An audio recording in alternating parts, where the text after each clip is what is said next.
You're at your old trusty boat. You call mighty sparrow. I'm in the city of Mardi Gras. Welcome to the Sailing into Oblivion podcast, where we sit down with everyday people who do extraordinary things. I'm your host, Jerome Rand. Good morning, everybody. Welcome to the show, a very special show. It's been on my mind for a long time.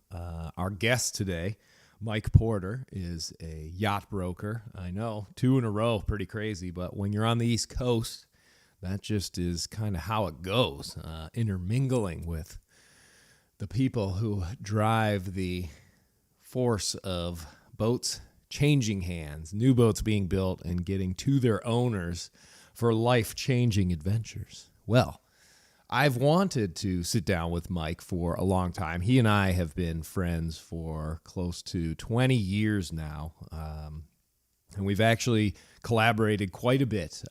Everything from the early days of day working down in Fort Lauderdale, living in crew houses, hoping you don't get stabbed in the middle of the night. Back in those days, it was a little rough and tumble. All the way down to the islands, down in the Caribbean, working together, hooking each other up with different jobs, things like that. All around, Mike has been a really, really great friend. Somebody who, not only is there just as a friend and a great person to hang out with and chat with and spend time with, which is very, very valuable in this world, but also someone who shares in the industry of sailing and can be quite a great connection as far as, when you're not, I don't want to say down and out, but if you're in between things and you're looking for new projects and you're looking for new opportunities, that's sort of the world that we've sort of shared all this time. And it's amazing to connect up with him again and be in his lovely, lovely place up here on the East Coast. And it's fabulous. It was great to sit down with him. And I was really, really excited that it was going to be the 200th episode. Oh my gosh. I can't even, it's hard to really believe that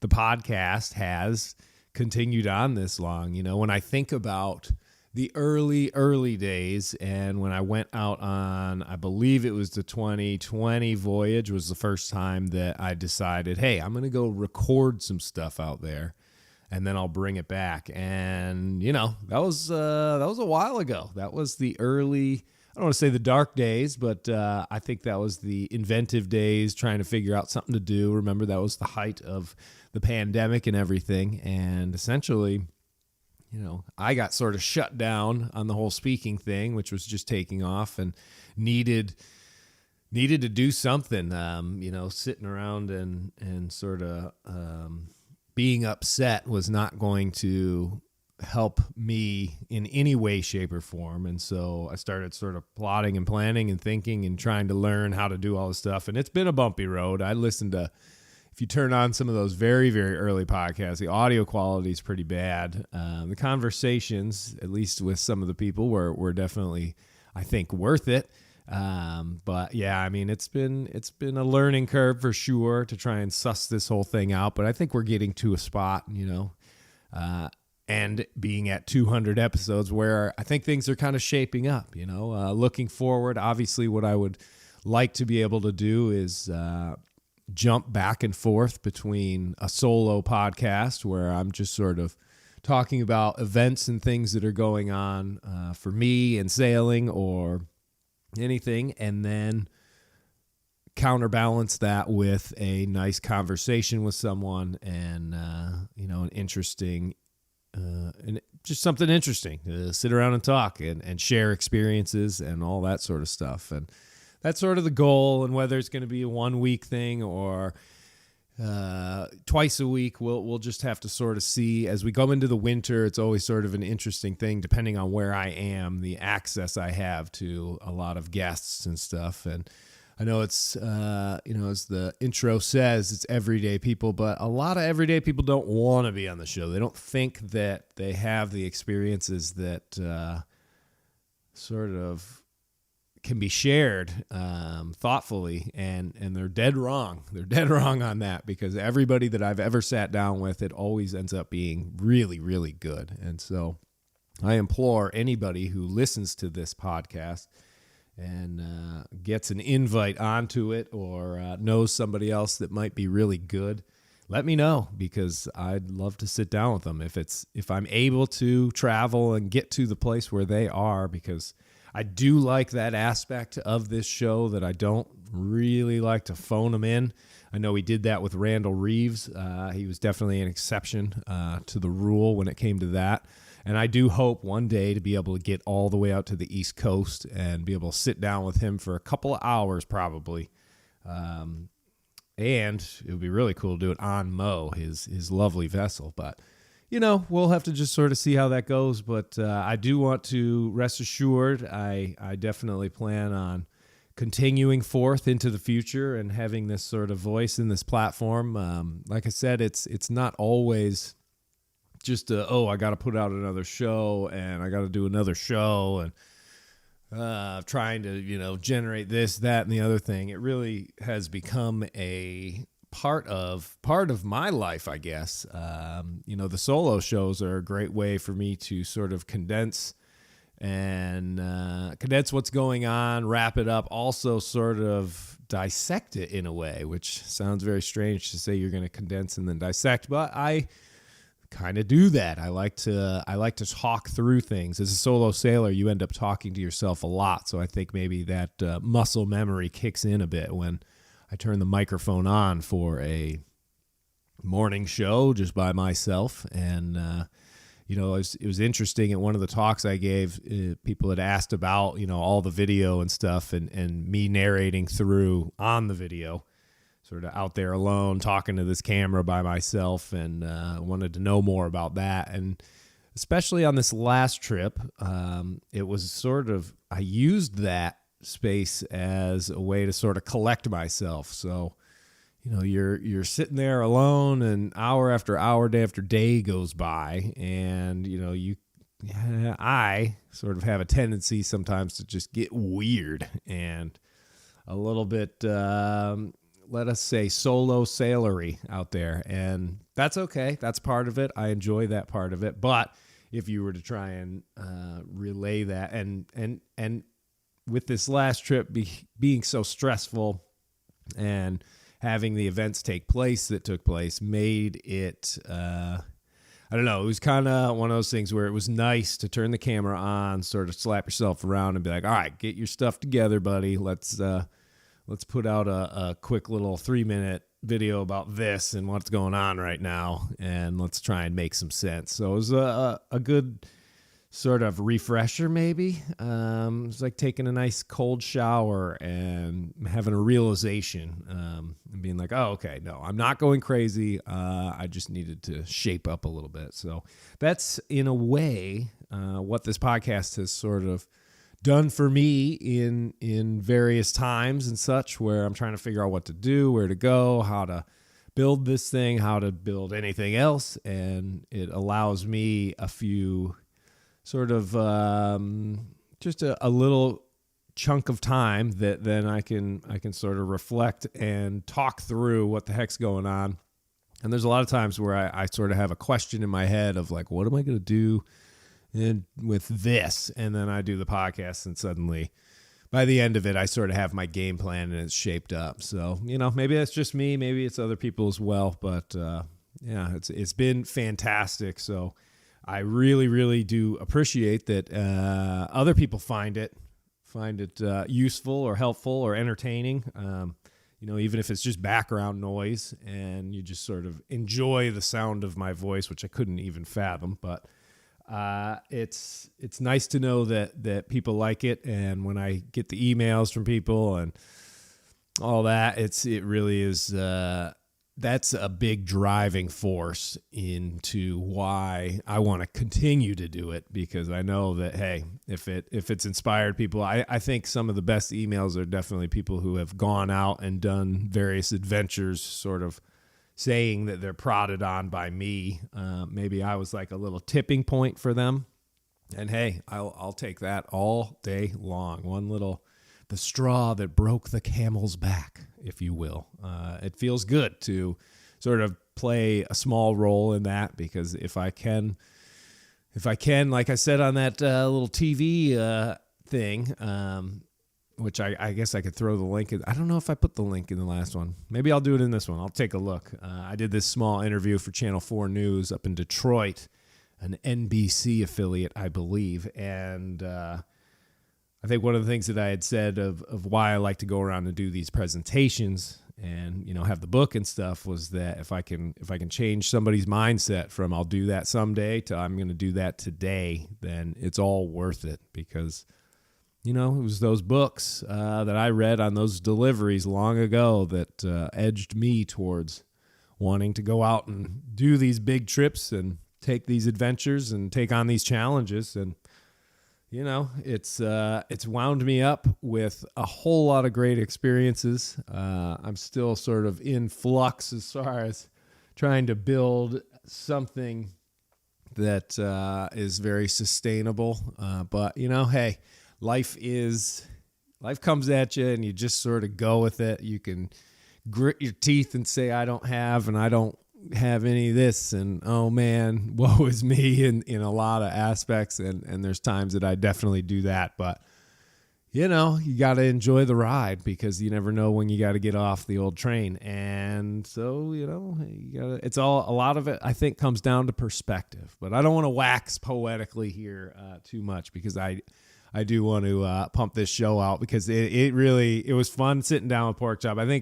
I think I came into this wanting to just have some fun and have some laughs, talk about, you know, our history together, and get into some of the stuff that Mike does now. And we sort of bat it back and forth. It's actually pretty fun. And I think there is some informative stuff, because, you know, answering that invariable, and that's the wrong word, I'm sure, question that comes up of how did you get into sailing, and how does one be able to break into this thing? And so we kept trying to like circle back to that a little bit, and through various different stories and experiences. And it was a lot of fun to just sit down with him. And he's been a lovely host staying here at his house. Absolutely phenomenal. And it is interesting. You know, I look at this place, it's really, really cool. And, you know, seeing how Mike has sort of done what I'm trying to do, where, you know, he's sort of built something. He's found the place where he wants to stay. He's doing great as far as a career and life in general. It's very, very inspiring, and it makes me want to get to work and push it a little harder to try and get to a spot like this. But yeah, fantastic. Hopefully you enjoy this show. But like I always say before we start our show, I have to do my plugs. Got to do it.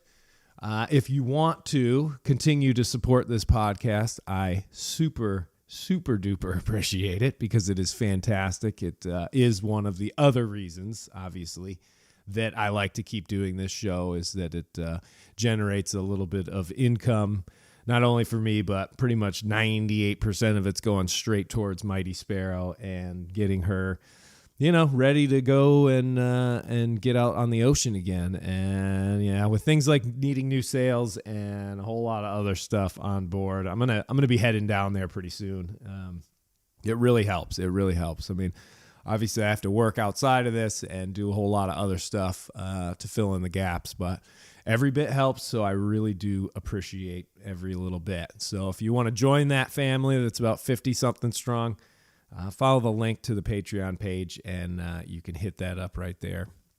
It's always, always very, very helpful. Other than that, with the old merch line, I am going to say this about the old merch line. The one that I chose to go with, because there's a few different places that allow you to design shirts, and you know, they take care of all the shipping and everything. You don't have an inventory. I don't do any of that sort of stuff. You know, it's pretty limited. I'm not going to lie. I've been surfing around some of these other ones, and they got, you know, all these zip-up hoodies. They got all this other stuff. You know, I don't want the junk. You know, there's enough junk in the world, like mugs and cups and all that sort of stuff. But shirts, it's clothing. Hey, you know, at worst, it ends up putting some clothes on somebody's back. years down the line. I don't know. There's something a little useful on that. So I'm going to stick with that. But I do think that I may be switching over so that I can carry a much wider variety and a bigger selection of stuff. Because, right now I'm wearing the zip-up hoodie and I love it. But it's the original design one, which I think, it's good. I like it for sure. But I want to be able to offer it in all the different designs. And I can't do that. So... it's not all that great. So in any event, right now it's all still the same, but quite possibly we might shift it over. And if we do that, maybe the prices will go down a little bit as well. I'm not sure. I haven't investigated too much, but we will see. So possibly some big changes to come on that. But for the current merch line, you can follow the link in the description as well. And other than that, if you want to contact the show, if you possibly have somebody who you think might be pretty cool to be on the show, that would be great. If you just want to reach out and have a question, obviously I'll take that as well. And if, perchance, you have a club or event or a library or a school or something like that might have a little bit of a budget to get me down there and do a presentation, whether it's going around the world or if it's this last voyage where I learned so much about how to deal with crisis management, all that sort of stuff, well, then hit me up because I'm on the road now and will be for the next few weeks and into the winter. So, hey, the possibility's there. It's a pretty fun show, and you can reach me through sailingintooblivion.com. Follow the podcast button and click contact the show. Other than that, without further ado, that was long-winded, but thank you. 200 episodes. Holy smokes. I cannot believe it. I can't wait to get to 300. That'll be pretty fun, but I'm trying to enjoy this one right here, right now. So without further ado, my conversation with Mike Porter.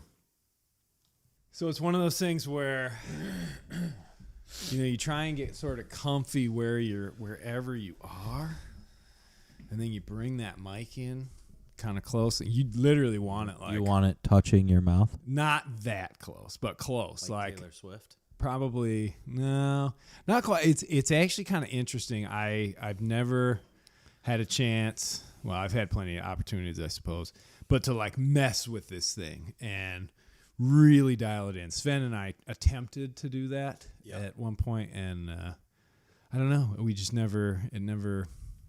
I think the audio quality's fine for what we're trying to do, I believe. But yeah, essentially about 2 inches I've away. listened to a few of yours, and they sound wonderful. All right. I haven't listened to all 200. You haven't, because up until this point, right now, I haven't listened to 199 either. we are on the 200th episode. Oh. Holy cow. I never imagined, well, I guess I imagined that I would get to this point with the podcast, but I didn't, you sort of are like, oh, I wonder what it's going to be like, 200 episodes, when's it going to happen, blah, blah, blah, but feels pretty good. What about 300? Well, come on, man. We got to enjoy this one. Jeez. It's like I tell a story about going around the world and everybody just wants to, they're like, well, what are you doing next? It's like, well, right now, I'm just happy I'm alive. It's about the journey, not the destination. Well, and that trip was a while ago now, so, I'm kind of. It was a long time ago. Milking that horse. No, that's why I have the new presentation. But cheers, Mr. Porter. Do you want to? Oh, should we use your full name? Yeah. Or because sure, whatever. I don't you never care. know. Somebody might be like, oh, I'm looking for one of those boats, and Then he listens to this and decides, no way. we can pit you against John Glenn, and I'll keep you guys both updated. I'll be like, well, wait, John, pork chops. I was going to say, you did two yacht brokers in a row. Yeah, I know. Unusual. You needed to do a used car salesman next. Yeah, Just right. The sleaze balls of. I'm going to get a county fair tilt-a-whirl carny come on the show. I'll bet you that'd be actually pretty interesting. Like, how does it work? Give me the rundown. Yeah, absolutely. I'm sure there's a lot of stories. I'll leave that to you. Yeah, exactly. No, but it's fantastic to have you on the show because I think going back. Are we live? Oh, yeah, we have been. We've been okay, recording cool. for 2 minutes and 47, 48, 49 seconds. Great. I don't know. I'll probably go back and find the perfect spot to nail this down. But once again, welcome, Michael Porter, a.k.a. The Pork Chop. We've known each other since do you remember the first time we met? I do. Yep. Give it to me. When was it? Well, you don't have to give me the date to age us. The date. Because we're not ageists, but I don't know. Do you remember the situation? I was on the swimming dock at you do remember. Michigan, and you showed up in your whaler. Yes. And I was like, who is this Yahoo showing up in his whaler? And I introduced myself. Yep. Because I was told that you were a person that I needed to meet. I can't remember. Do you regret that? No, not. Are you kidding me? When you think about all the things that we have done and we have been through over all these years, that would have been back in sometime 2008, 2009, something like that. It was after I left that job and went down to the Caribbean. Mm-hmm. But I was coming back for, whatever end of the season stuff. Yep. Worked the swimming dock with Jess Potman. Nice. Yeah. And it was great. And then I worked boating every year after that. Yes, you did. We hired me at Bitter End. We infected you with our glamorous sailboat lifestyle. When I started at Michigania, it was very difficult to get into some of the more preferred areas like boating and whatnot. Yes. Not the same these days. So I was told by the then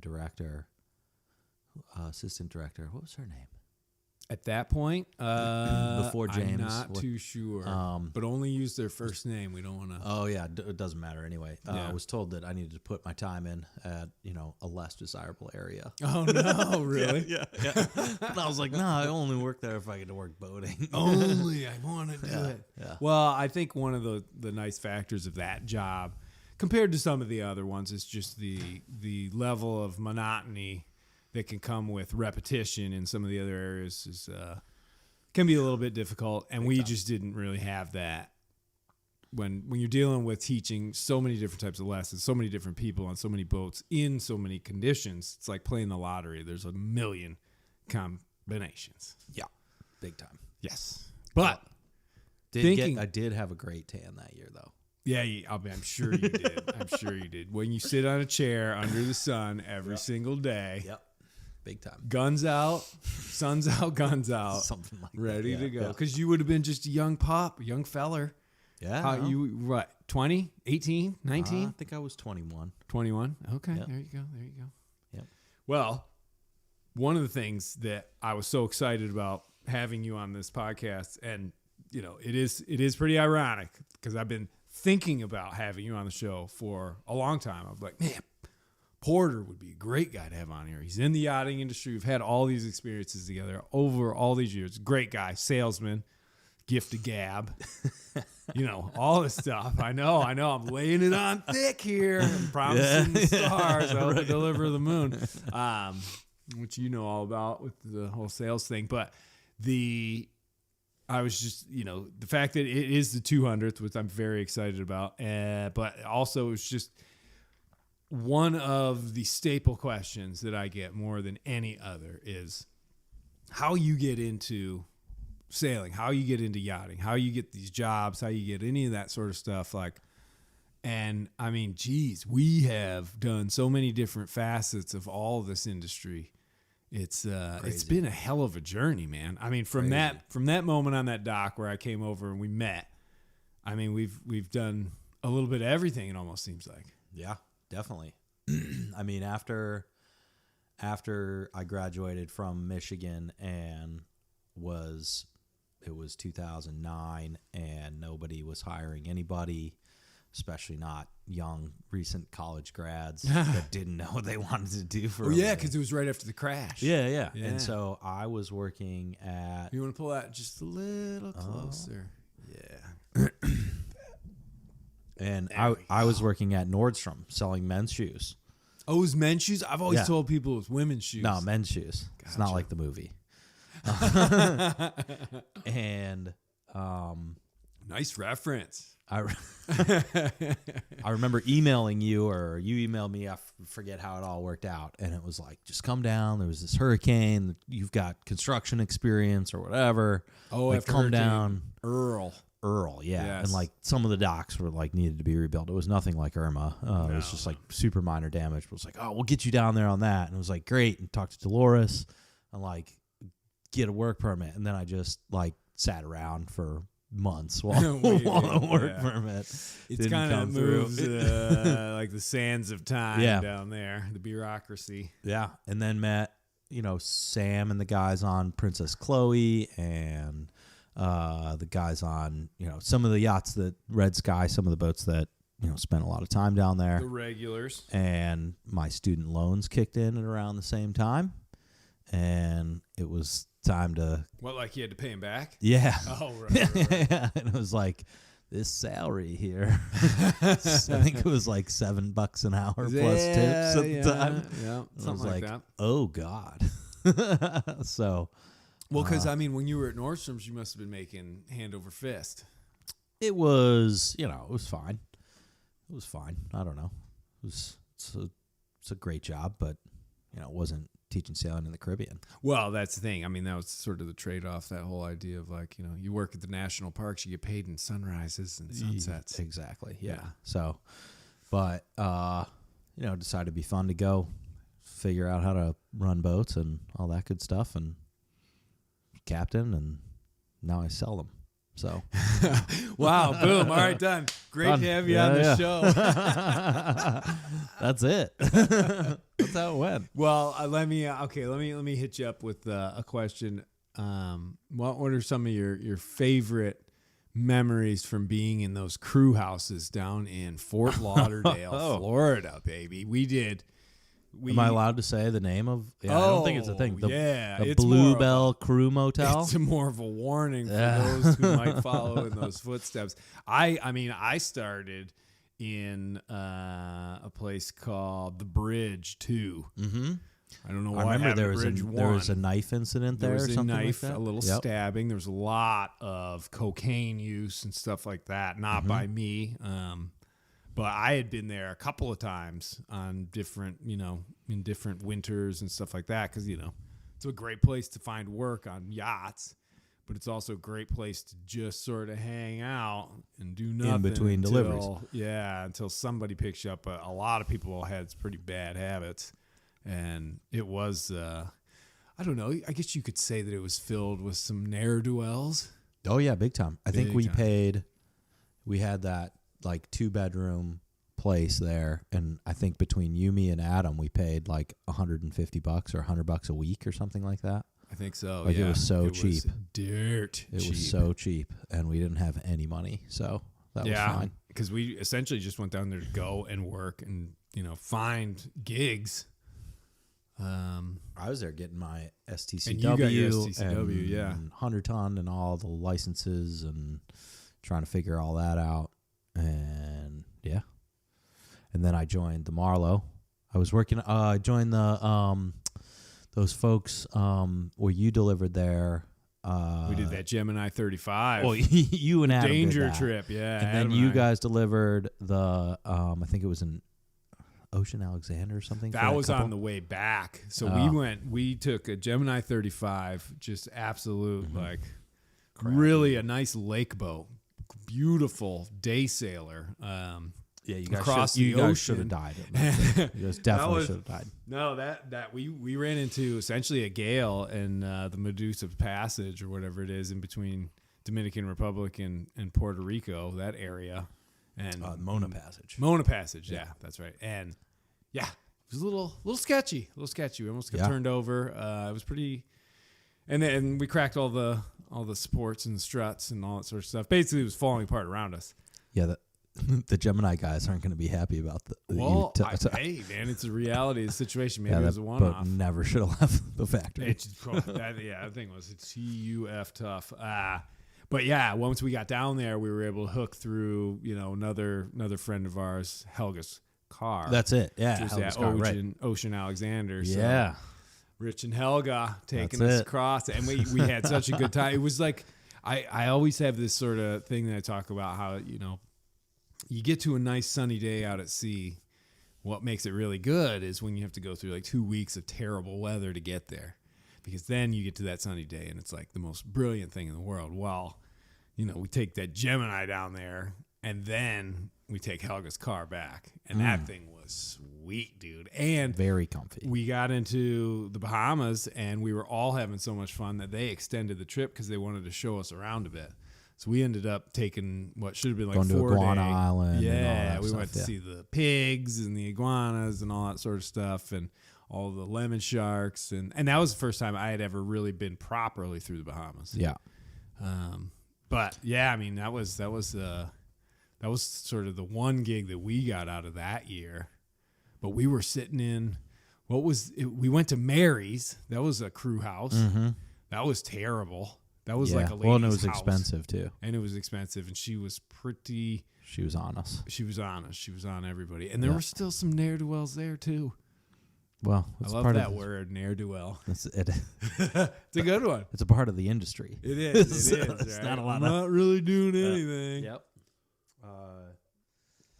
Yeah, man. Yeah. So Helga's car, and then the folks from Vanish, Maynard and Vicky called. I joined the 85-foot Marlowe. Right. And you joined as what? Just a crew at first, right, or a mate? Yeah, they'd been through a couple sets of captain and like wife or girlfriend like team things, and he could run the boat, and I was knew sort of what I was doing. Yeah. But I was by no means like. You fake till you make it. It's well, or just give it. You have to give it the effort and be ready to learn, and all that sort of stuff. They got exactly what I think they were looking for, which is a guy young and excited and ready to travel, and with nothing tying them down. And no anchors. Eager to learn and somewhat of a brain, I guess. Somewhat sharp as a Ginsu, buddy. So that was amazing. Totally changed my life being with them. And how did you link into that? That's the question. Like people be like, well, that's great. Yeah, you went down to Florida, but how did you actually do it? Oh, I actually had really good luck with the crew agents down there. So that was through one of the crew agents. Yeah, like crew seekers, crew finders, all those guys. Yeah, it was one of the smaller ones up in Palm Beach actually that ended up placing me. And I remember one of the bigger ones didn't give me that job because they had mentioned that they were looking for someone with more experience than what I had on paper or whatever. But I mean, a lot of people don't factor in the experience at Bitter End and Camp Michigan as meaning anything. The reality of it means quite a bit on an 85-foot boat. It's not a 160 or 240 footer. Like where all you need to do is polish stainless all the time. So what actually, do they call it? You're like a chamois technician. Chamois technician, yeah, absolutely. Chamois tech, no big absolutely. deal. So some of the bigger boats that I worked on before that was interesting. Which one was didn't that? want to do that. Dude, no too idea. many. Yeah, too many. What boat did? Well, and I guess on a little bit of a side note. That was a life-changing experience because we did finally get to meet a true gem, a true pinnacle, an oracle, if you will, in the yachting industry. Rob Wisniewski. Wisniewski's jet skis. That's right. He was just a character. Like he was one of those guys. I'd say he's like 1 out of 100 in a place like that. As far as just there were a couple good guys in that crew house, and in that he was in my STCW. That's right. And Nick, who ended up on Below Deck, and that's right. Good dudes. Like there's some pretty good dudes down there at the time, mixed in with the what's your word, ne'er-do-wells. Ne'er-do-wells. Yeah. And I think my grandmother would like that word. I know. I learned it from my mom. She was like, "Oh, a true ne'er-do-well. I don't want you hanging out with him." Yeah, but Rob went and worked on a big boat for a while. He went on that one that was like blue it was a blue and white typed hull. Oh, I can't remember the name of it. Just in Newport the other day. Can't remember. Oh, really? Yeah, it's still roaming around, I guess. They travel quite a bit. And that was a big one because I remember him talking about like being, I was in the harness all day doing the superstructure. Right. or Right. like doing, shammying or not shammying, but the squeegee on the windows. Yeah. Still don't. I don't think I've ever been able to clean a window correctly on a boat like that. Where it's You no are definitely spots. not yachty type. No. And I mean that in the nicest way. It just, I did it a couple of times. I had that one gig in, I ended up taking a gig in West Palm Beach off of, I think it was the internet or maybe it was out of, Dock Walk or something. I was like the first person who called. Mm-hmm. And the guy's like, oh, yeah. We got like 3 months worth of work. You live on the boat. The owners might be in and out, but it's just me. I just got hired on. Book your tickets. Come on down. We're just we need to polish everything. We need to redo the decks as far as like clean them all and then put, I think we were putting Cetal or something on there. Who knows? But, a good amount of work for one person to do. And I got down there within like 3 days and I get in the car. The guy picks me up and he's like, okay, here's the situation. I just quit. And the owners aren't here and they just want to do like a background check on you. They're happy to have you stay on the boat as long as you pass that, but we just got to do this so we, because I'm leaving tomorrow morning. And I was like, okay, cool. And they did it, and I went. He basically was like, well, there are all the cleaning stuff there. You know what to do. And I was like, yeah, pretty much. I know what to do. Yeah. And boom, You had no the idea. owners did come down eventually for like a week or two. They hired another captain on who was super cool. But I ended up being there, for 3 months. And the first, I don't know. It is amazing what you learn on those bigger boats that, like, you never really. I mean, we were out polishing the scuff marks off the car today, right? Yeah, with some yeah. cleaner wax, It's little colonite, little there's colonites, buddy. nothing a little colonite can't solve. So Well, you got see that's the thing. No. I mean, you have to be able to do. You have to do the cheats, the reach around, or not reach around. You got to do the cheats. You got to do the, the workarounds. Workarounds, yeah. Whoops. Or else you'd have to freaking paint those boats brand new every single year to make them look like that. And Yeah. there's tricks and tips and all that stuff that you can. you just got to be interested in it. But you interested do, yeah. in, and you got to neat have an eye perfection. for like Yeah. detail. I mean, Yeah. I will say, the superstructure stuff. Yeah, I never really got excited about doing that. I looked at and I'd be like, man, it's clean enough. I would do a full day or two on like, a boat comes in and it needs like day workers. I don't mind doing that, but like I would never, I don't think, be able to take a job at my age and with my experience or anything, or even in that situation when I first got down there, I could probably do it for like a year and just gut it out to try and bump myself up. But yeah, I mean, I was actually pretty good though when it came to engine room cleaning. Mm. Yeah, that's where I cut my teeth years before you and I got down there. Mm-hmm. And I spent Not a for lot the of faint time. of heart. Yeah, no, and Yeah. you smell. I can almost still smell Simple Green Yeah. Oh in yeah. the air, and just feel the Cleaner of choice. feel the drip of blood down my knuckles from lot of- rubbing yeah. it right into Yeah. some super sharp zip tie that's been clipped off. Oh my gosh! And Well, just that was the being in cool those- thing with Sam and the Chloe guys was like, man, They kept when those we were here boats. in Newport, I mean, that was my first delivery. I was a total idiot, knew nothing, and was like, I think I remember the owner saying that I was only there for like I was like the jester. I was like there to keep morale up Yeah, at yeah, the right. time. And Everybody seems to like you. we went to so. dinner. It's like, well, this guy's useless besides keeping everybody happy. And, but yeah, like There's a place for that. Though. There truly is, man. But like, Sam was teaching me how to. We took apart all the winches. We cleaned every little thing, and it was like very much like here's And he Sam is a learned- good teacher. I'll great bet. teacher, and Yeah. I don't know how much he learned from Hanger and all those guys, but I'll bet you a good amount, man. but I was just an idiot, and it was cool to like apply yourself to something that you cared about, which was making a boat work the way it's supposed to work and be clean and all that. And it's very, very simple. And it was totally a weird time in my life where I had no idea what I wanted to do. And then we went to sea for 2 weeks, which for you is nothing, but for me at the time was crazy. Yeah, Like, yeah, I bet, crazy. right? Like, and I had no idea what I was getting Did you myself get any into. like sort of cabin fever out there where you're just like, dude, we were really far? No, I mean, we were on the humongous You were on, 65-foot yeah. catamaran. And did you have like video games? We and played stuff? video games. We had puzzles. I was so spoiled. It was basically like, it was better than any powerboat delivery by a long So shot. I'm It was there so- alone with my little world Yeah. band transistor radio trying to tune in the BBC, and you guys Yeah. are playing Grand Theft Auto. We were playing full-blown video games the whole time and I'll teach just their own. having a blast. Yeah, I'll Yeah. bet the sextant didn't come out, did it? Nope, not at all. Nope. Used Nothing the wrong with that. Furuno. Nothing wrong with that. No, it was great. We caught a bunch of mahi, had a blast, went down to Bitter End.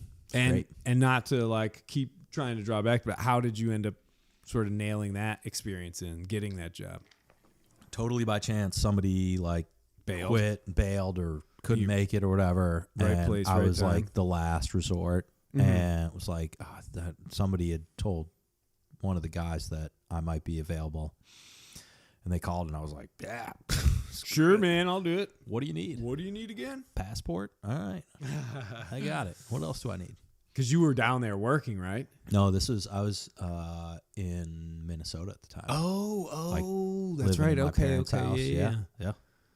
Yeah, that was always that always surprised me So when right I first, after college. Yeah, when I first started doing that stuff, I was a little shocked when I was like, "Oh man, they actually fly you to the boat and then where you go and they'll fly you back." Yeah. I'm like, isn't that expensive? And somebody at one point was just like, "Do you see the boat? Yeah. See how expensive that is? It was great. It's like a tiny bit of money to fly you around, especially coach, buddy." Yeah, exactly. It was awesome. That was a cool experience, and yeah, led me, I guess, like everything. Yeah. Well, it's another piece of that puzzle of, getting to a point where you have a pretty decent wealth of knowledge and experience in sort of that yachting industry. Because I've always thought that was a really cool part of this whole game is that, there's so many avenues you can go down. You can go down the mega yachts. You can go down to boats, sailboats. You can go racing. You can go cruising. You can go charters. You can go instructing. You can be an engineer. You can be a stew. You can be a boatswain. You can be a captain. You can be a broker, aka the pork chop. Best deals in town. No deals. You can live in the Caribbean. You can live in Newport. You can live on the West Coast. I mean, but all of that, as diverse as it is all interconnected. For sure. And property management, like things that people don't even think about. Because you start You're working on rubbing a yacht, it's the elbows same with thing. It's some- like, you want to yeah. run my house? Like, no, this Well, guy quit. So yeah, Like, how I much? want to move ashore, because that's the big thing in yachting is you work on the boat, you clean the boat, you fix the boat. It's always dialed in. You're and young, you're fancy free. Like the next step is to go work on a bigger, fancier boat, maybe, or try to start a family or do something Yeah, different. wanna be So on if you want to land a get little to bit. shore, then you have to pick one of the other avenues, which is, that's the tough part, because you're working on this boat full time with all expenses paid for everything, healthcare, everything. You don't need to buy anything. You don't need a car. You don't need a house. Yeah. You In fact, the less the better. But you can't have those things either. You can't have a dog. You can't have a house. You can't have a wife or a girlfriend. Usually, I mean, a lot of people do it. it's But tough. you know, if you're traveling the world, I don't know, how great's that going to be? So, Yeah. and you're always going to want to be there. So, how do you get from this thing that you're doing every day to something that maybe is more sustainable? House, wife, kids, if you want that. Not everybody does, but the yachting industry going from zero expenses. You see these guys with the Ducati and like a condo in Miami, Yeah, condo right. here, and they never are there, but just buy love stuff, it. just buy Yeah. stuff, right? Yeah. It's like 'Cause you've got plenty the of money. Yeah. And then all of a sudden, when there's expenses, you want to go move ashore, and they go start a yacht management company like I did, which totally flopped and wasn't what I wanted to do, but got to deliver some cool boats up and down the coast, and realized that I didn't want to own my own company. Yeah. And then, Did you start that with a bunch of people? no, just me. Oh, I was it was like, just you? I'm just going to run some boats. Yeah. And had a couple guys, owners, like yacht owners, like Grand Banks East Bays that I would manage. And Right. it was just to do it the way I wanted to do it, which was it being like high end and high level. I needed to hire people, and couldn't do everything yourself. No. Trading time for dollars. One boat is a lot. Yeah. Multiple. Well, like I was like, oh yeah, a bunch of smaller boats would be fine, and it wasn't. And so that was the deliveries were great and all that. I mean, that's relatively easy work. Look, easy about hey, risking your life, pal. Yeah, but I know what you you're know, talking about. Maybe I'm like some 80-foot power boat, freaking trolling the old gin pot up the coast. Yeah, I bet that was pretty easy. and then we were right. Remember, we're supposed to be having fun. This is not an interview, pork chop. This is, although I'm getting some great stuff. This is good knowledge. This really is. Well, think about it. I mean, put yourself in the position of you back there. You're 19, 20 years old, trying to figure out what the hell you want to do. Sounds like, boy, that sure would be fun. Go out and live in the Caribbean, see the world, get paid to do it. You got to work hard, whatever. Yeah. Couple old salts here talking about it, dude. Look, a couple old dogs. How old are you now? I am. How old am I? 36. Oh man, you 36 baby, years young. just Yep. a pup. Yep. I got you by 8 years, man. Oh, that ain't bad. Yeah, well, that's a lot of mileage. In those 8 years, a lot of mileage. When I was 36, well, no, not 36, 38 was when I left to go around the world. Wow. I turned 39 in the Indian Ocean. Okay. Just after old tropical cyclone Irving, which you were guiding me through, fine sir. I remember there was like a tiny island Yeah, Amsterdam in the Island middle in St. of Paul. nowhere with like Yeah. a little tiny Cove in it. And I Yeah. was like, dude, if I were you, that's where I'd be going. Yeah, Typical oh, yeah. power boater, right? No, Just hey, yeah, honestly, I had to have all Escape. options I could in that section because I didn't know. I did what you're not supposed to do. I cut right in front. I crossed the T on the path of that, and essentially got myself right onto the wrong side of that hurricane. Mm-hmm. But luckily, I escaped the most of it. All I got was that one knockdown. Yeah. But it was really, really close. Had I been, if the sea state would have been just a bit choppier, because it was super light wind for about the 5 days before that. Mm-hmm. If it had been any choppier and it would have stalled me for like a day or two, I would have gone right through the center of that thing. Yeah. And it was, I think, blowing like. I'll tell you, it's very hard to weather out when you're halfway around the world and the guy who you're helping weather out is going 5 knots, and you don't actually know exactly where they are. yeah, right. Like looking at a lat long, trying to figure it out That with was- the yeah. in reach lat long, hoping it's accurate. No, true. I mean, and I'm sure there must have been part of you that sort of was kind of like, I don't want to be responsible for what happens to this guy. I mean, you guys were both. You were the one that made your decision to sail around the world. You guys were just giving me solo without a water maker. That was up to you. Well, I had a water. Well, I had an emergency, quote unquote water maker. Do you remember what I told you Yeah. before you left? It was like, get a water maker. Like It doesn't rain that much out there, dude. I know. Well, I know, but like Now you know. I would have been now. Well, and that's the thing is, I have a new one of those water makers, quote unquote water makers. And that one seems to be working great. I've used it quite a bit, but I take an extra like 50 gallons. So I used to only have about 75 or 100 gallon capacity, and now I have about 140 gallon capacity or something. Makes all the difference. All the difference in the world. Mm-hmm. Yep. But it also depends on where you're sailing, man. I think the water maker on Vanish made like 65 gallons per hour. Per hour. Yeah. Nice. That was nice. Wow. Yep. That'd be pretty was handy. great. Hey, you know what? If they weren't so expensive, I probably would have gotten that one that Catadyne makes. Oh, yeah. That's an electric 12-volt one. Mm-hmm. It doesn't make much. It's essentially my little water maker. Yeah, it's a little piston pump. But instead of me pumping it, a little tiny motor does it. Yep. But it's like $4,000 or $5,000 if you can even find them anymore. Mm. And essentially, that's I can pay $1,200 for one that I just pump with my hand Right. to produce 1 gallon Breaks every after the hour. second time you use it. No way, dude. This last one's been pretty good. I think one of the issues was the salinity of the water I was trying to pump, but we don't have to get into that. It's a lovely painting over there. Thank you. That's how I changed the subject. Now back to you. That's up in Maine, actually. Yeah, dude. No, I see that. Which the when I failed at starting my yacht management company, I joined up with True Course Yachting, guy named Ben up there, and I basically forced him to hire me.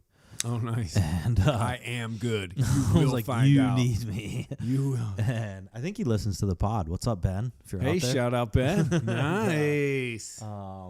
And joined up with them and ran a bunch of down east boats, like all over Maine and all over the East Coast. Penobscot and Gulf of Maine. All over the down place. to Every Boston. single day. Different boat, different owner, different So thing. you really Sabre, MJM, back, like everything you've ever you've heard got the of. lay of the coast, so to speak, out here.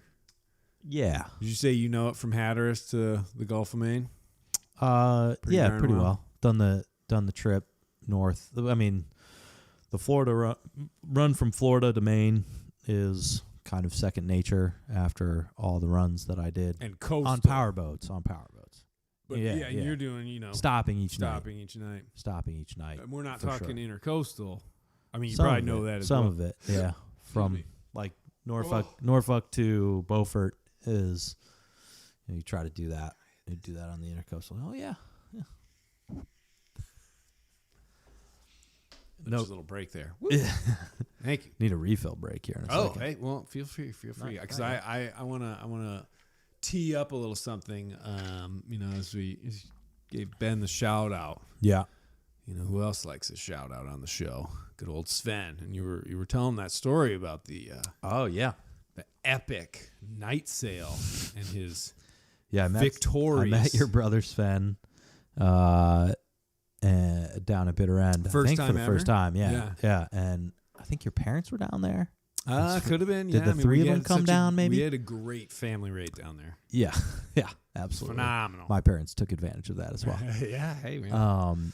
And we went night sailing, and Sven, I'm a terrible sailor, so I was always following You are everybody not, else and but was trying whatever.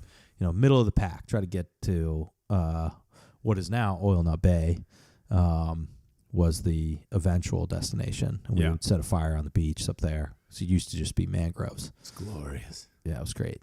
And Sven was like, no, we're not going outside the reef. We're going and we went way inside, like by the cliffs where you would never go. And we got there to the beach 10, 20 minutes before everybody else. It was crazy. And I was like, this guy Sven is like a freaking magician. He knows the wind. Yeah, Wind awareness.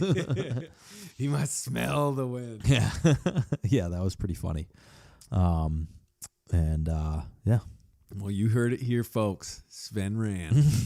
Well, we got to Not shout out only- Adam then, too. It's shout out to Adam. Shout out Adam. Shout out Sven, Adam. Shout out Jim Bob. All friends of the show. They've all been on. It's Adam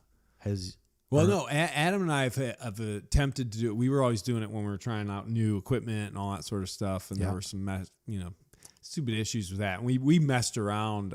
One year I was up there, or both of us were up there for a bit, and we were doing these little morning shows, but they were just goofy. We were just kind of having fun recording our voices.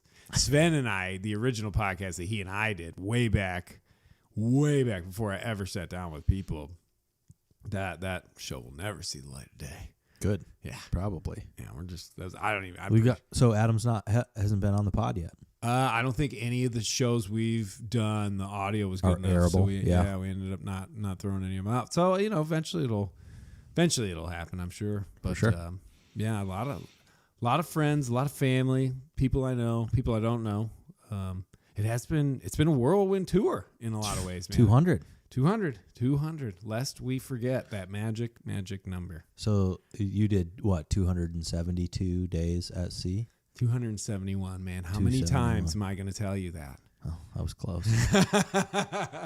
You could have been 270 if you would have come in the night before instead of sailing around outside of Gloucester. Dude, well, I eventually got becalmed. I mean, I will never forget that. I mean, I ended up, as I was trying to get towards Gloucester for a while, I had like spinnaker up.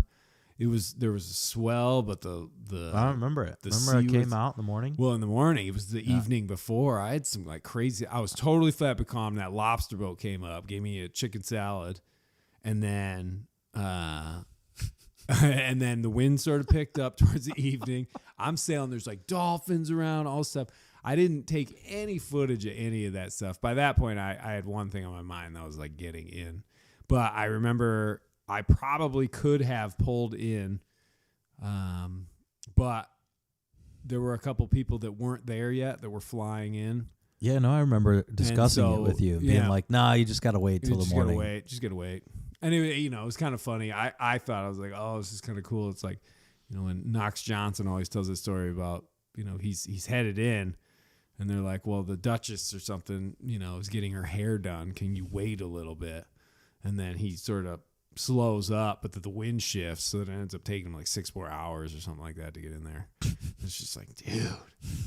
But, it's not something you want to hear from anybody on shore, but at the same time, I don't know, it worked out fine. But yeah, you were my the greatest pizza delivery. That was good pizza delivery. Yeah, you came out from Marblehead. Yeah, it was Salem. Or Salem, yeah. Buddy of mine, Matt, has Robalo there, and with what I now know is a questionable engine, but I didn't know that when I was went out to the boat at 4 a.m. Hey, they're all whatever, questionable, man. Fired her up to come out. Oh yeah, that's right. Okay, came out like sunrise. Came out. And you're like, where are you? I was like, dude, I'm the only one. I got sails up. That's pretty funny. It was an eerie sea, though. There was a bit of haze, I got some good photos from that. Did you? Yeah. Oh man, you might have to putting all the sails or your flags up and everything. Yeah. That was super fun, man. Yep.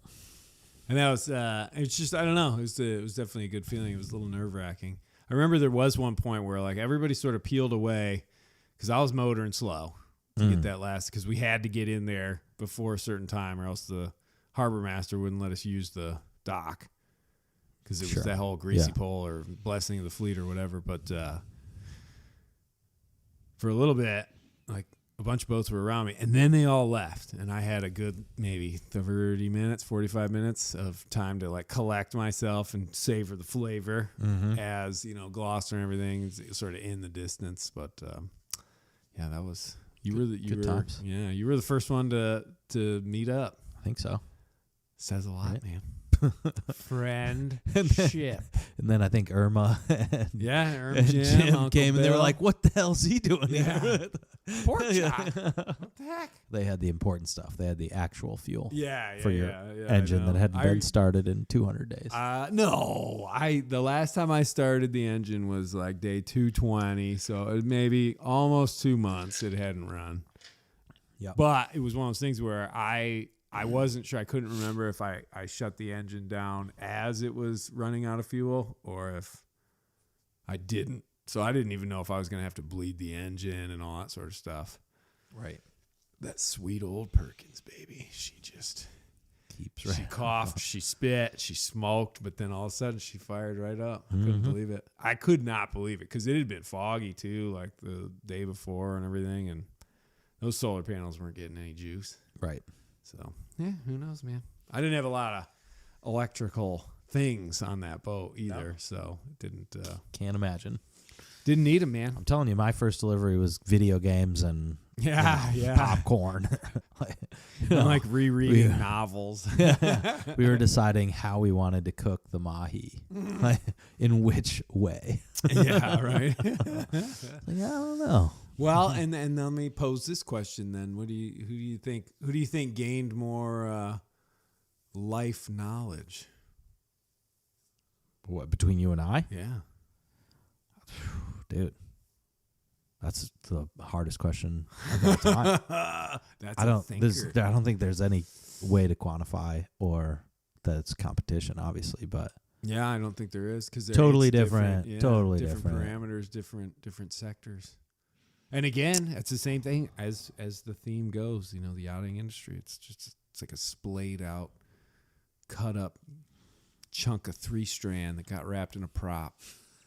That's how Very eloquent. it's intertwined, yet it's exploded and it's everywhere. I was talking to James at Michigania about like Shout out the boating James. like the boating people that have continued on into the same industry versus like some of the other program areas that people just went on and got regular jobs or whatever, but like the boating area in particular, in the sailing center and whatever, like with Nick and Dobbs and all these. Well, Dobbs folks is in that are- real estate now. He's not. Yeah, but like.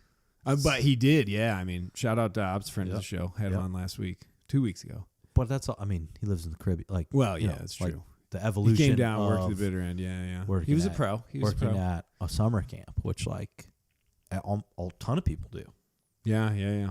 like growing up, and then end up with whatever weird program area, arts and crafts or whatever. End up doing that for the rest of their life, or some offshoot of Well, that. I think that's the thing with the whole. There's like a romantic stigma. I just like driving the Jeep Willys.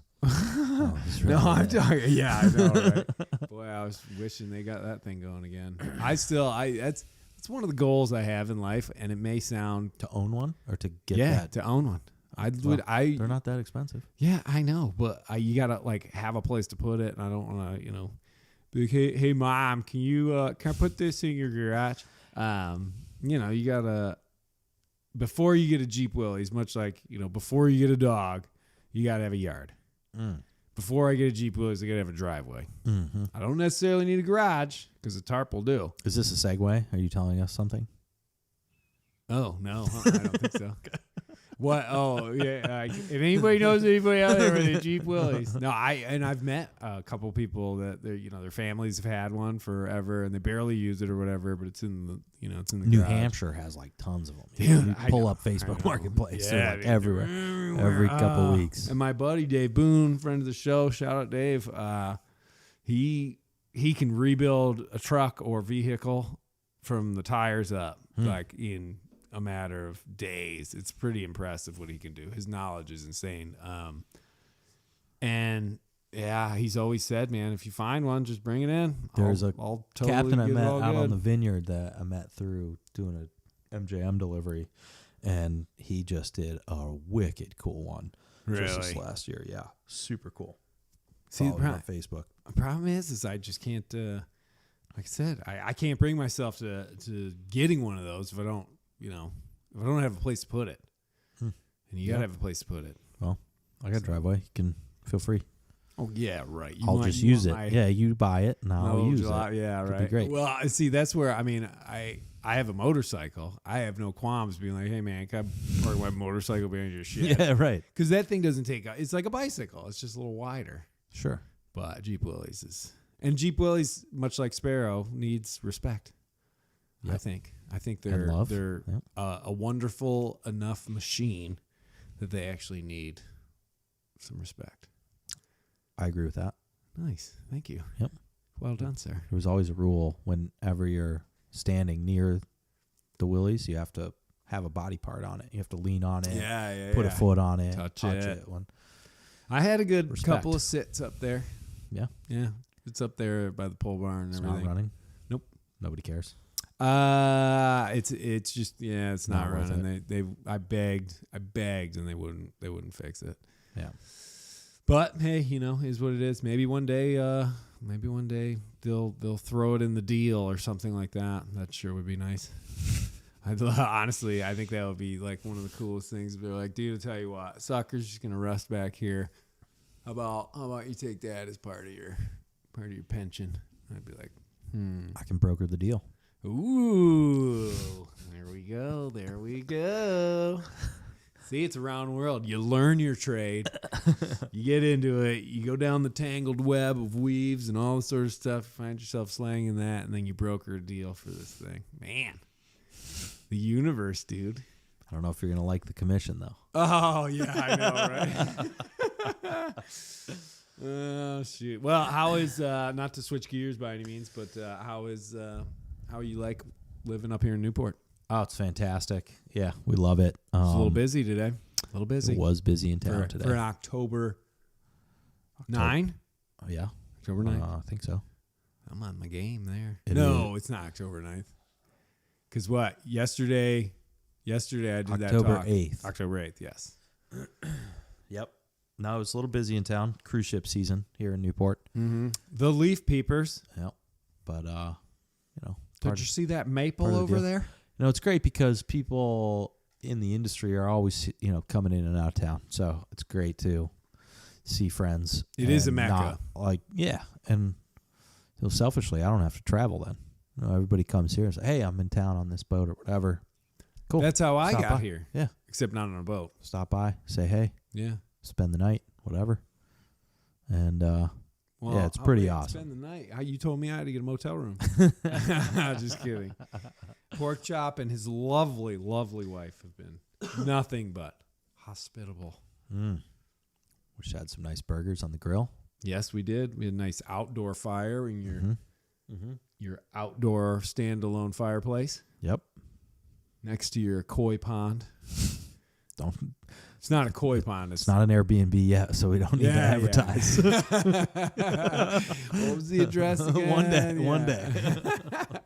I had a little trouble finding the place, so I'll tell you that much. It is funny. I get lost a lot when I drive, and I blame those. Do you use Google Maps or you're I trying use to? whatever the car has. Well, that's this probably car's a got a problem. pretty fancy one. Guy can sail around the world, but he can't find a. That's the joke. Yeah, Yeah, right. Ha ha. I'm just saying. If I had the wherewithal to or the forethought to bring my atlas from the boat, which I forgot, then I would be fine. I used to be pro at that. Talk about like texting and driving. Back in the day, it was fully acceptable to have an atlas or a map unrolled on top of the steering wheel as you are like trying to locate the little road or highway you're on and pay attention to driving. That was never really talked about. There was no documentary made about that. You're dating yourself, to me. Well, that's fine. Hey, I'm an old man, 44, man, about to turn 45. Yeah. I got about 3 months left. I don't know what I'd do without Google Maps. Going to all these You'd probably weird marinas freak all out. over the place. I still have to ask people directions a lot. I mean, case in point, I had to call you. Yeah. Like, You're already on the street, though, which so it's road? fine. Yeah. I just thought, I don't know. Have you ever had a nav send you off in the wrong direction? Yeah, that's why I don't use Apple Maps anymore. Got to go Google only. Ooh, take that, Steven Jobs. Oh, it's not his fault. Oh, okay. Take that, Woz. Waze is good, too. Same thing. Do you call it Woz? It's Waze. No, Woz as in Wozniak, the founder of Apple. Oh. Hey, the buck stops with those guys, all right? Sure. Yeah. I'm just saying, man. JSing over here. I actually heard that that the Apple Maps is much better now, but who knows? Whatever. Doesn't matter. I honestly, there was one point where I think I was going close to New York or something, and I had plugged in the map thing that was on the car, but I also had my iPhone plugged in, and I really They were quickly giving was you like, different directions. I was like, oh, I want to go to da-da-da, and I diddled that in, but both ladies were talking over each other, and one would start and the other one would go in, but they were so similar, I didn't know which one was which. And I couldn't get the one to stop, and you can change their accents, and then it's like having two girlfriends. Oh God! For the lonely speaker out on the road, don't tempt me, man. It's a different sort of lifestyle out there, but it is kind of comparable to that whole idea of like a delivery skipper. You know, if you were able to be like a solo delivery skipper, you know, Yeah. get around the whole insurance safety thing. Very unsafe. Very unsafe. Like, no, hey, we'll do it on cheap. I'll take it down myself. Made it around the world, man. I was joking with Nick about that recently, actually. Oh, really? We met this guy on one of our trips that would like just drive these sport fish boats from the fly bridge with a 5-gallon pail, so he didn't have to go down below. Oh, just really? Solo. Jeez. Like, well, Like, yeah, Yep. we'll be all right. We'll be Yep. fine. Yeah, I don't know. There's not a whole lot safe about that as far as, you know, when you're, say, on somebody else's boat. right. It's really, I mean, I don't think it's that unsafe to sail my boat alone. I really don't. I'm Totally pretty different. It Totally was, different. It Totally different. was a little unsafe on this last trip. If that boat went 22 knots or 30 knots, like, you just can't physically do it. Well, that's true. Unless I'm ripping down a sick set of waves in the Southern Ocean. What is your top speed ever reached on the Mighty Sparrow? 20.9 knots registered on the GPS. And I have Were seen... you at the helm at the time, or were you asleep? No, I was down below. So it's a misreading on the GPS. No, definitely not. That freaking boat was shaking like it had received a lightning bolt of 1.21 gigawatts of boat speed. It was nuts. And also, it was at a point where that prop was still freewheeling. I mean, that transmission must have heated up 20 degrees just on that surf alone, bro. Bing. I have seen, now here's the only reason why I definitely have been on deck where we have a boosting surf, like a big steep wave. Bow drops down to a point where you're like, whoa, We're gonna pitch ball. unsafe. Yeah. Well, West Sails, the bow is so rounded, literally, it looks at the trough of the wave and bounces. It's just, I mean, it touches the water. It's like, gunk, but that bow wave that comes off, Yeah. it almost engulfs the actual bowsprit. I've never seen it do that. She takes off. I've seen 19, 18 knots plenty of times. Not like, oh, a flash in the pants. Like 18 knots holds it for a little bit. I mean, yeah, it's I think it's flash in the pan. Is the flash in the pan, flash in the I'm just, pants. you Same know. thing, man. can't focus. Hey, it's episode 200, man. 200. Who am I to correct? Yeah, dude. Yeah. Jeez. Time for a drink break. Yeah, no problem, man. You go ahead. I'll continue on with a nice little sea shanty. I'm watching the enigma that is Mike Porter walk through the kitchen. A little bit of a limp. He had his Achilles tendon let go on a insane basketball court incident. He was going in for, was it an alley-oop or was it a just one of your standard slam dunks? Who knows? Who knows? We'll all just have to ponder that. There was no video captured. Would have been nice, but Yeah, thankfully. Second Achilles tendon tear. I don't recommend it. yeah, I mean, is that one of those things though where it's kind of like, hey, you know what? Maybe you have weak Achilles tendons. Well, we obviously know Genetically? That. We know that now. And I'm not being mean. I'm just trying to, No, definitely. Obviously. I don't know what to say. not Yeah, anymore. like- Did yeah, they put I got- some Spectra or some Vectran yeah, in there? they sew it up with some Spectra. But, I mean, basically, yeah. Yeah, It- yeah. It, like legitimately is. It's super Like, duper strong. Yeah. And yeah, so 2 repaired Achilles now, Nice. and Bionic man. something like that. Yeah. Do you Yeah. have any other, redone body parts? Do I? No, a couple broken fingers and whatnot, but That's nothing it. like that. We're, we are kind of entering that age where, or at least I am, where it's sort of, you start to kind of have to calculate some of that stuff in. I'm pretty sure, though, I have the skeletal structure of the Wolverine because I've never broken anything. Really? Never. Not even a nail. Such bullshit. No, I've broken a nail, but I have never broken a bone in my body. I think possibly I might have busted my toe, but you Yeah. never know. Right. It sort of swelled up and it stayed that shape forever. Yeah. So I Got figure that it's with okay. my pinky. Yeah. Yeah. Yep. Ooh, yeah, I can see that. Look at that. Twists over. Yeah. Yep. Nice. I got a few twisties. Yeah, the Achilles is no joke though. Definitely don't take it easy out there. Remember when This is a PSA, public service announcement. Yeah. If your calf is a little tight on the pickleball court or basketball court, just take day off. So is that what happened? Yeah, it feels like your calf is feels like you need to stretch your calf. Well, for me, I shouldn't say for everybody. Yeah. But both were very similar. It's like, shoot, you go put your two hands against the wall and go to stretch your calf, but it doesn't really help that much. That was pretty identical in both of them. Wow. It's like the Achilles is ready to rock. And yeah. Holy smokes. I feel like that's just one where you would, unless it's actually happened to you. Oh, like when you would never. So Aaron Rodgers, the New York Jets quarterback, just tore his just a couple of weeks ago in the first game of the season, and you can tell by the way he was walking afterwards. It was like, oh well, I think I know what that is. Yeah. This shuffle walk that you do when you can't actually lest move we your forget the old incident with the slab of rock shelf that almost severed Captain. Yeah. He and I were sitting on that together. I remember this story. Yeah. Again, my reflexes have been akin to Wolverine for many years.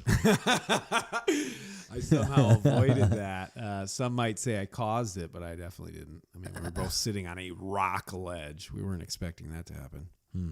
Yeah.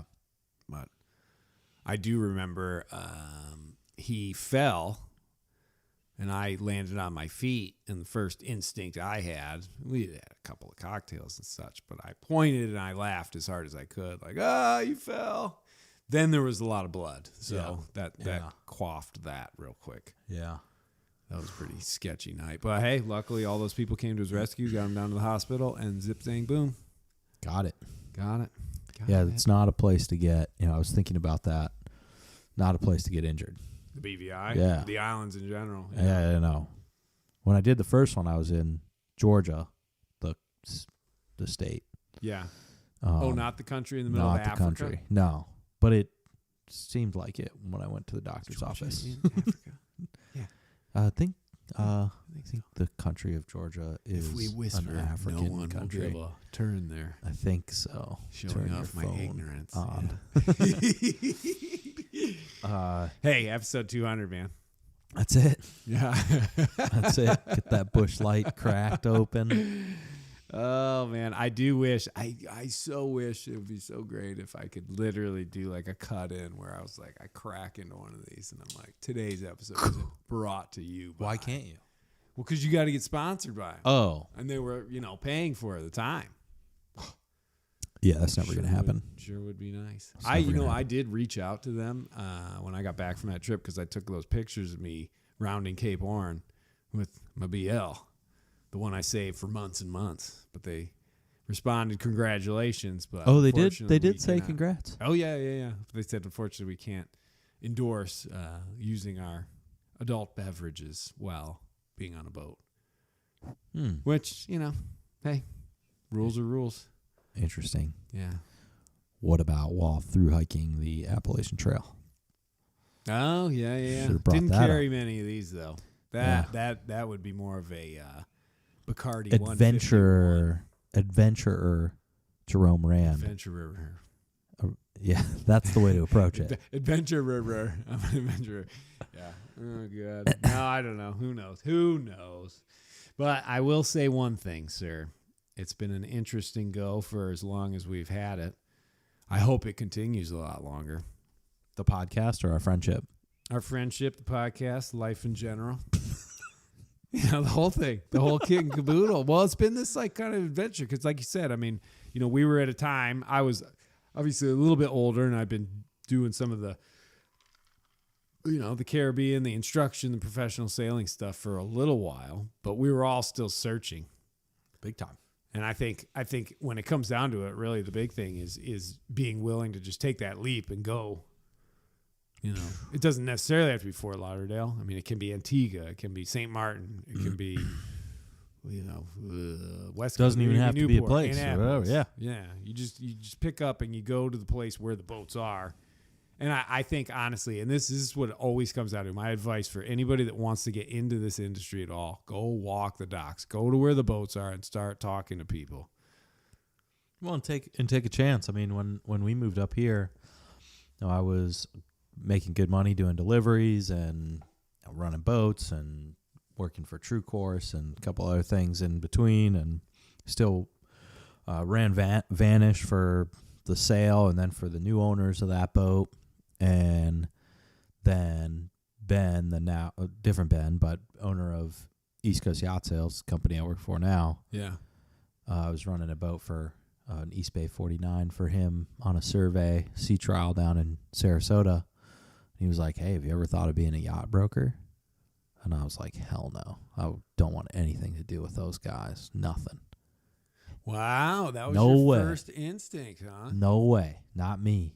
That And he was like, it's kind of tough down here in Florida, a little Shark Tank. Like, it's not like that up in New England. It's great. It's not what you think. You'd be better at it than you think, like all this stuff. you do have that gift, man. And I was like, nope, no way. And then he, kept on me and we kind of kept in contact, but it was like, no, not for me. And a couple months later, Alex came home from work and was like, I think I'm ready to do something different. And I was like, okay, let's move. And just like you're saying, take a chance, do something different. Shake it up. Like whatever it is, it doesn't have to be sailing around the world. Just like figure out something that's a challenge for you. But it could be. It could be. It could Just be. kidding. I don't recommend that to anybody. And, called Ben and was like, let's give it a shot. And I always thought, if it doesn't work out or if I hate it or whatever, then I can change it. But well, then I'm gonna be in Newport, Rhode Island. Like I can do whatever I want here. Yeah. Like I can run boats and do whatever. And there's a confidence that you have that is quite incredible. No, it's well earned after going through and doing all the stuff that you do. Yeah, I just think that it's always going to work out. If you work hard enough at something, it's going to work out in one way or the other. Rainbows and butterflies floating around. Right? Am I wrong? No, you're like, not. Well, if you put your mind to it and yeah, want it to happen. If you don't, and you don't like it, then you just go do something else. I believe you are 100% correct. Yes. But Alex, when we drove up here with the U-Haul attached to the Jeep, she had never been to Newport. Oh, really? Literally, we drove up here, moving up here. Yeah. Oh, wow. And What a she chance, never been here. You guys weren't married at that point, were No. you? No. Just boyfriend and girlfriend. Wow. Yep. So she literally was like, when she came home, that I was like, I'm ready. I think I'm ready for something different. And I was like, all right, where do you want to go? Like I'm, rubbing my hands. Yeah, like yeah. I'll go anywhere. Like What were there any other spots where you thinking like Annapolis or? Well, she was like, I said, well, where do you want to go? And she was like, well, you've been to a lot of places that would work for what you want to do. So you pick a place and we'll figure it out. Which is a lot of trust to put in somebody. Yeah. No, and for sure. I said, Charleston's cool. It's a cool place, fun place to live. I said Newport's really nice. Maine is incredible. Long winters. Long winters up there. Yep. And I always really enjoyed New England and did from my mom summered out on the Cape when she was a kid, and my dad summered in New Hampshire. So like had kind of some history in this area. And as kids, we'd always come out here. But I grew up in Michigan. Like, I didn't know, but I wasn't going to move to Michigan. Long winters up there, man. Yeah, right. Sailing Exactly. season is real short. So, and Pesky ice. Ben gave me a choice. He had said, would you want to live in Annapolis? Because at the time they were considering opening an office in Annapolis. Mm-hmm. And I was like, I don't know. I don't think so. I hadn't spent enough time there to really know. We now have an office in Annapolis. It's great. Nice. And moved, It's a good time. basically moved here to Newport and haven't regretted a single second of it. It's amazing.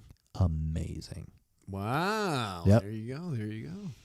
So Not bad, man. I've always shout out to Alex for trusting in me, Yeah, right. No, for sure. even though I didn't know what I was doing. Shout out to Alex for making that banana bread too. Oh, yeah. It's breakfast and it's dessert. It's that good. You can eat So that nice 3 you had meals it a day. twice. Yeah, right. No, that's I don't know. It is pretty amazing. Yeah, taking that sort of leap of faith and then finding that spot that you like. And I don't know. I mean, when you think about it, we've done that leap a lot of times to a lot of different places. Some of them work out, some of them don't. Well, they usually don't work out until they do. Until they do, yeah. Just Until you like find living that at the spot. Bluebell Motel. You can't say that was, a time when we felt successful. But at the end of the day, definitely not. always leads you to where you go. Well, where and you that's are. the thing. You can't be shy. You don't want to just bury your head in a screen or something like that when you're trying to find these things. You got to get out there and talk to people and just chat. You'll never know what you're going to run into until you get out there face to face.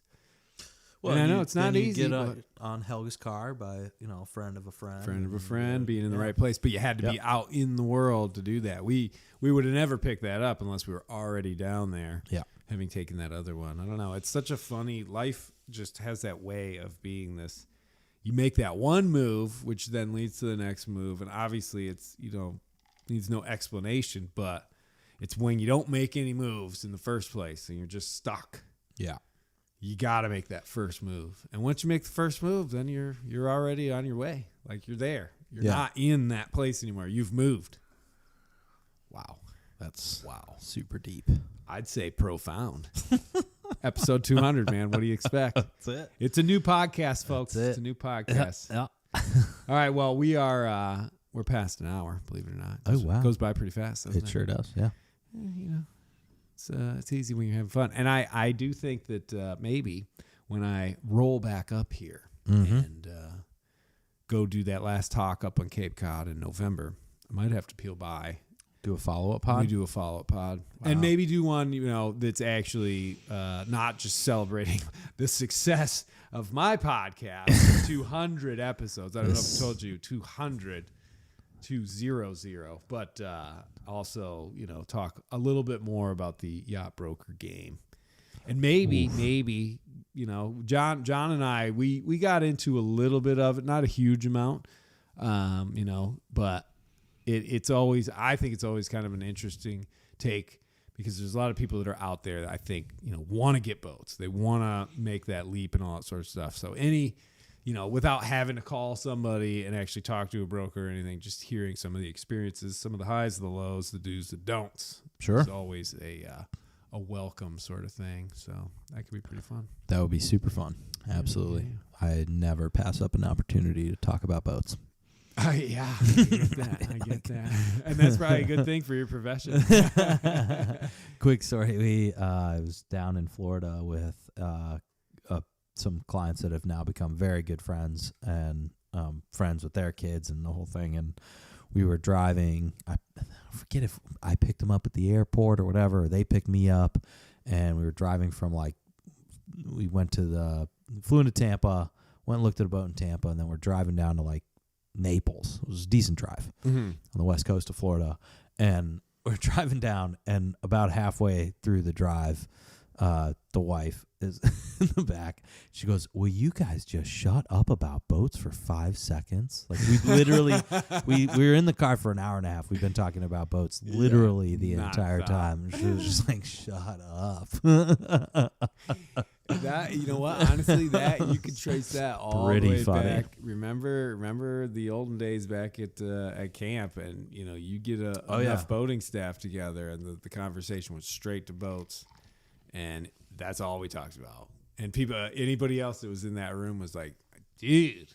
We used to have a rule that you couldn't talk about. You had to stop. We had The if 10, there were 15 other minutes people after work with the bush light to talk about the day, and then that was it, because it consumes you. Yeah, it consumes you. Yeah, it does. And at the end of the day, you end up at camp. You end up just bitching the whole time about one thing or the other. And maybe you guys did. We talked about sailing technique. Maybe that was why we were just so on top of it. No, who knows? Well, I think that wraps this one up. But I thank you for having me, dude. Thank you for doing it. I always like to let the the guest of the show know that I value your precious time. Money comes and goes, but time can only be spent. And you spent it right here. Yep. Appreciate that. I really do. Well, thank you for spending your time with me. Oh, hey. Appreciate it. I think you might be the first person who said that. Oh, To well, all you past guests in your pre-200 episodes. you spent a lot of time and effort getting here. It's all good. Yeah. Holy You cow. came to me. And on old 95. Holy smokes, that is one day. This is one of the things that I keep seeing a lot of on this trip is motorcycle madness. Like dudes on those really hot, what do they call them? Crotch rockets or something like that. Yeah. Dude, peeling through the traffic at like 130. Yeah. Zoom! They just passed by like lightning. I couldn't even believe it. And just trying to watch it. You didn't like, drive holy cow. much down in Florida when we were down there, but Yeah, that's after a you lot. left, Yeah, we that lived happens down a there. lot. That stretch from Palm Beach down to Miami is pretty dangerous. Yeah, right. Yep. Not good. It's and it's the most dangerous thing. I always tell people, when they're like, man, it's pretty dangerous doing this trip around the world sort of stuff. And when I'm doing my presentations, I'm like, trust me, it's more dangerous me driving here tonight than it was going around the world. And I don't know if that's factual. Probably not. Probably not. But statistically, probably. Well, maybe. Not that many people die going around the world. All right, false claims. Let's fact check that one. Mike Porter, old friend, thank you so much for coming on the show. Thank you, Jerome. Until next time. Appreciate it.